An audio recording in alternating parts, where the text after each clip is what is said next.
All right, thank you. Good evening. Welcome to EMA Thursday Talking Points. Tim Richmond, Walpole County Emergency Management, Linnell Deers, Director of Walpole County Public Health. And it's just the two of us tonight. And we're going to talk about the current Test Iowa initiative that's in our community. And Linnell, I have some questions for her about what her team has been up to at Public Health, because they've been extremely busy these past 2 weeks. So we've been hearing from you, the community, for quite some time now that you desire to have more testing so we can get more visibility on the spread of this disease in our community. We've been actively working on that since late last month, and it takes a little bit of time to get those type of logistics in place. And they finally have come to fruition this week as we stood up the Test Iowa site on Tuesday with our partners with Iowa Department of Public Health, Iowa Homeland Security Emergency Management, the Iowa DOT, the Iowa National Guard, the Governor's Office, and several other local partners providing resources to us. It's been quite an interesting past few days. We've done the soft launch yesterday and today, doing half days from noon to 6, and tomorrow will be our first full day from 8 to 6. If you've been following us on our social media, Facebook page, or our website, walpoleready.org, look for Walpole County Emergency Management on Facebook. Linnell shares it on her Walpole County Public Health Facebook page as well. All of our media partners share it, trying to give you as much information about the whole process as possible. But to start with tonight, I'll just explain to you how it all works, and actually did it myself this morning just to make sure I understood fully the process. By now, you've probably heard of the website, testiowa.com, and you go on there, agree to take the assessment, and it's going to run you through a script of questions. It'll ask you things like, do you have symptoms? Have you had direct exposure with someone with symptoms, or exposure to someone with a known positive test? It'll ask you what type of industry or occupation that you have, a little bit about yourself. And it takes all of that data and weighs it against a matrix to see what your risk level is and if you qualify for a test. There's been several questions about this, and as with anything, this is a pretty fast-paced initiative that the state is ramping up, and we're learning as we go, and we're fixing little bugs. We've seen some issues early on in the week where the scheduler crashed that runs in the back hall of the software. So that's why if you tried it early in the week, it didn't work. That has been fixed now. We had another snag today that has been resolved. So I can tell you this, you can take the assessment once per day, and that's intentional for a few different reasons. As Linnell has talked about and we'll talk about tonight, the test is a snapshot of what's going on with you today. Your condition could change. We know that this virus takes several days, sometimes longer, to show up. So you might feel fine today and wake up tomorrow or the next day and have symptoms. And so if you do, you still have the opportunity to take that assessment and get qualified for a test. So feel free to do that. You can do it on your PC, you can do it on your phone. Once you take the assessment and it says, yeah, you qualify, we'd like to have you be tested, it will send you an email to the email address you provide. If you have a smartphone and you provide your cell phone, it sends that same information to your cell phone through a text message. That text message will have a link in it that will open up the exact same information page that you would get in your email address. What's required when you show up at the Beach of Tumwa is either you can print it, or you can just simply have it on your phone. That will send you a unique 16-digit code. It's a bunch of letters and numbers like a weird password, or a QR code. And it's an either or. You need one or the other. And that's what gets you checked in. When you show up at the Beach of Tumwa, you'll drive down the lane. There'll be a checkpoint at the first parking lot. And some National Guard members will have signs and ask you to keep your window rolled up, show them your QR code to make sure that you have the information you need before proceeding to the tent. If you don't have everything, there's a spot they'll pull you off and see if they can answer any questions and assist you, and you are welcome to sit in the parking lot and do the registration on your cell phone.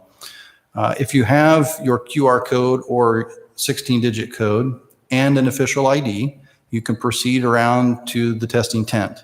Once you're to the tent, another set of National Guard members will be there to ask you if your window works. If your window doesn't roll down, we'll have you move to a seat that it does, because you need to stay in your car when you come into the tent, and the nurses will instruct you when to roll down your window. They will do the nasal pharyngeal swab and instruct you from there. It's a pretty simple process. It's been flowing very well the last couple of days, and we'll continue to answer questions as we get them, as we've all learned kind of some of the finer points of this process. A couple special notes regarding some questions we've heard from the community. Statewide, there's been a real intense focus by the governor's office on individuals work in meat processing plants, such as our local JBS. Folks that work in that facility, specifically employees that want tested, you need to see your human resources department, and they're assisting employees with registering to get a test. Long-term care facilities are another focus. They have testing capabilities within their facility the state has provided, so employees of long-term care facilities contact your administrator. The rest of us still use the public site, the testiowa.com, fill out the assessment, and the screening will guide us on whether we qualify for a test or not. Anything I missed, Linnell? Any other questions that you've received? No. We've gotten several phone calls about how to sign up for it. So we also assist individuals and try to get them to the right area so they can sign up properly. If you want to talk to someone about, you have questions or there's something I have not answered tonight, you're welcome to call 211, just the State United Way information line.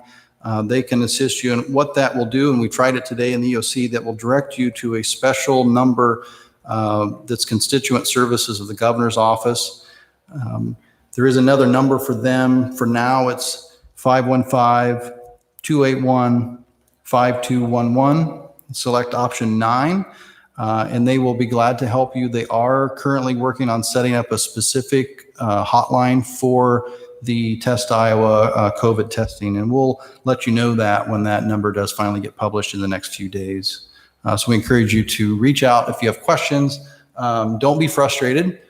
Ask questions, seek answers, and we'll help you through the process.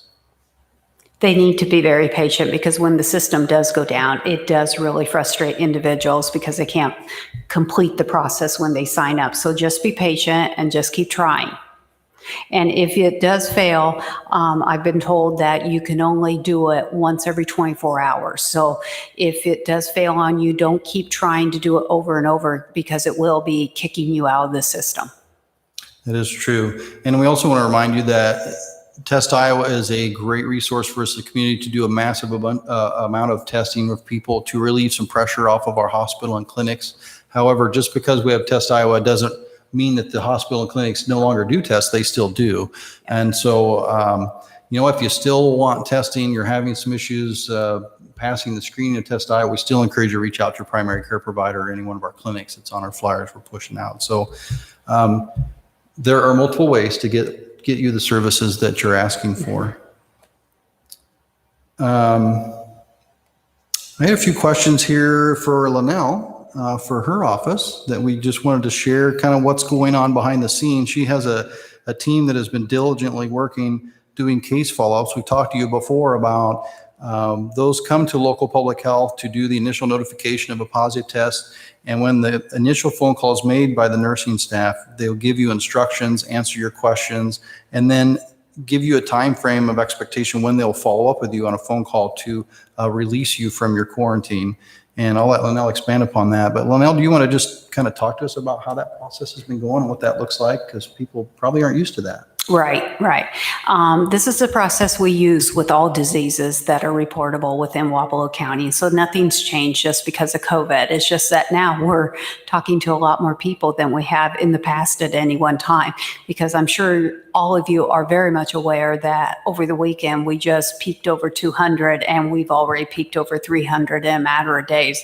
So that really has surged the capabilities of my office. So I have been very, very blessed that individuals have been coming to assist us with these case follow-ups. We've had nurses come from River Hills Community Health Center, all ages pediatrics. Jefferson County Public Health had some of their staff come over and help us with the data entry, because we were able to do the case follow-ups with the individuals, but we did not have enough time to get the data into the state system where all the information is keyed in. We've also had community volunteers that assist us with this. What happens is when we do get a case, we call the physician first. If it is on a weekend and the clinics are closed, we just go ahead and call the case themselves and talk to them about what the signs and symptoms are and what is going on. And then we give you specific instructions. Because you're COVID positive, you're going to be in isolation for 7 days, or excuse me, it changed to 10. I'm sorry about that. It has changed to 10 days. It's a 10-3 rule now. It used to be 7-3, but now it's 10-3. And the 10-3 means 10 days isolation, 3 days without a fever and medication. Now, this is where it gets very confusing, is the people that live in the household with the positive, but they're not sick. They're on the 14-day, we call it the 14-day plan. That's quarantine. So, but if that individual that's in quarantine suddenly becomes sick, then they get moved over to the 10 days. And you may ask, why? Why? Well, because what we're seeing with this virus is some individuals, we're calling them the day we get the case reported to us. And then 3 or 4 days later, we're finding out they're hospitalized. They're much worse. So therefore, that's why it is important that they are isolated for 10 days. We have had a lot of individuals in isolation for 10 days now. Excuse me. And what we have found when we call them back, they're still sick. So 10 days isn't even enough time for some individuals to recover, because some of them are still running temperatures. They're still feeling weak. They're still coughing a lot. Some can't walk and catch their breath yet. So this is a virus that really we need to take notice at. And then there are the individuals that get along very well and they are ready to go back after 10 days. What we do when we call them at the 10 days, the questions we ask is, are you fever-free for 3 days? And tell me about your signs and symptoms. And if they are improving, then we release you and say you can go back to work, or if you're retired, you can just resume your normal activity, whatever that was. So in review, and I know you answered the question, but we get these questions a lot. So I go get tested for COVID. What should I then do after my test? If you went and got tested for COVID, you need to stay in isolation until you get those results. And the reason is if you are tested for COVID, then more than likely they think you may have COVID. So after you've been tested, don't go to the Dairy Queen. Don't go to Hy-Vee. Don't go all over town. You need to go directly home and stay home until you get the results. If they're positive, you will be receiving a phone call from the county public health. If it's negative, you will be notified from the entities that are behind the scenes with the Test Iowa to tell you. So the next question, if I am sick and I test positive, what do I do then? If you're sick and you test positive, you will be called by the county public health, and the instructions will be for you to stay home for 10 days. In addition to those instructions, we do talk to them about if you become extremely short of breath, where you can't catch your breath and you feel like you're confused, you just don't know what's going on, and you need to go to the emergency department for further evaluation, or if you need to call an ambulance, we tell them, please call ahead and let them know that you are COVID positive.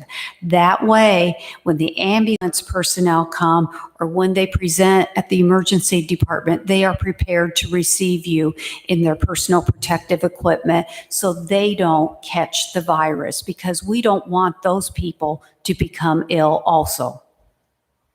So Lynella, in my noon press briefing that we've been doing from the Test Iowa site, I talked to our media partners about the recommendations that you've been giving us all along are not changing just because the governor has lifted some restrictions. Can you just remind folks what those recommendations are for at home and business? Yeah, absolutely. I mean, all of you have noticed how many cases we are just increasing. So by and large, we are far from over in Wapello County. We're still in response mode. We're responding to all these individuals that are testing positive for COVID. And that tells me it is community-wide spread. When you're out in the community, you should wear a mask. No, it's not mandated for you to wear a mask, but you should be wearing a mask if you're out. Avoid crowds. Any crowds. You don't need to be in close contact with a lot of other individuals. Avoid being around and sharing things. What I'm thinking of, like kids, when they play ball, sharing a ball like that, everybody's touching it. The virus, if it's not wiped off, people will share that and contract that. This week, we also had someone under 18 diagnosed with COVID. So it's not just a virus for adults. It is starting to affect the children. The same message we've been saying all along from day one is cover your mouth, wash your hands, and stay home if you're sick. And a lot of people I've talked to, the first day, they'll wake up and they'll say, I'm just a little sore. I feel my back hurts, takes a couple Tylenol, goes to work for that full day. And then the next day they wake up and they're much worse. Well, because they went to work the one day, they exposed all the individuals during that day that they worked with the COVID virus. So absolutely stay home if you are sick. And I will remind everybody, if you didn't get to see the noon press conference interview, it's a virus that is looking for a host. And so all of the recommendations that Linnell's talking to us about is just to keep that virus from having the ability to find a new host or to jump from host to host and spread. And we know through some of the learning we have thus far that one person can effectively infect 2.5 people. Is that correct? And so if you extrapolate that out, that can spread very quickly. And if we deny the virus the opportunity to have a group of people that are in close contact or touch dirty surfaces and then touch their face and introduce it to their body, then that will slow that spread of that virus and allow us to be able to treat patients and handle that capacity. And that's been our goal all along. Viruses will do what viruses do. They spread readily. We just need to be able to handle it. If we get too much of a surge and we can't handle all those patients at once, then our healthcare providers are forced very hard decisions on who gets treatment and who doesn't. And we don't want anybody to be in that position, whether they're a provider or a patient or a family. And that's really ultimately what it comes down to. Now, there's a lot of debate politically in the community and across the state and nation about freedoms. And I think everybody they're just worn out. They're tired because we've been asked to really alter the way we live and our lifestyle. But to make it simple, ladies and gentlemen, we just need to figure out ways to modify things for a while until this thing takes its course, however long that is. Things will go back to normal at some point, but we can't rush it. If we rush it too much, then we're going to suffer some pretty dire consequences. And with the governor releasing everything, we're going back to basically a new normal. It's not the normal you were used to prior to COVID hitting our community. That's why I am highly recommending that you wear masks when you are out in public, because if you don't, we're not going to be able to stop the spread of this virus. It, like Tim says, it needs a host, and it is jumping from person to person. And I've seen it when we've done the phone calls, several people in households becoming ill at the same time. It is very contagious. This is much more contagious than influenzas. They graded it at a higher level than measles. So this is a virus that I feel people do need to take seriously. So Test Iowa will be running for sure through the 22nd. There'll be some evaluation middle of next week to see what our numbers are and what the demand is from the community. And then they'll look at that decision to see if the 21st is our end date or if they need more days. So we really, really encourage folks to go online, take the assessment. They do not do assessments on Saturday and Sunday. I'll note that. It's just through the week, 8 to 6. It asks you, so if it accepts you and says, hey, we do recommend you come get a test, and then it will then kick you to the scheduler and ask you what day you would like and what time slot. That's so they can kind of meter the flow. You're not necessarily tied to that. If something comes up, because that's how life works, simply just get there as soon as you can or as close to that time slot as you can. They're not going to turn you away because you weren't there at that exact time. The goal is to get everybody tested that needs tested. And that's what we'll do. And again, remind you, if Test Iowa doesn't work out for you, call your primary care provider, have a conversation with them, and they'll take care of you as well. Any final thoughts now? No, I think we've covered it very well. If there's any questions, don't hesitate to reach out. We'll continue to answer those questions as we get them from you. Visit our website, wapelloready.org. Check out the Facebook pages of Wapello County Emergency Management, Wapello County Public Health. All of the municipal entities in our county, all of our cities have Facebook pages, and share our information as well. And also look to our local media partners. They're sharing the same information with all of you too. And take the assessment, and we'll see you at the tent if you qualify. Thank you, everybody. Thank you.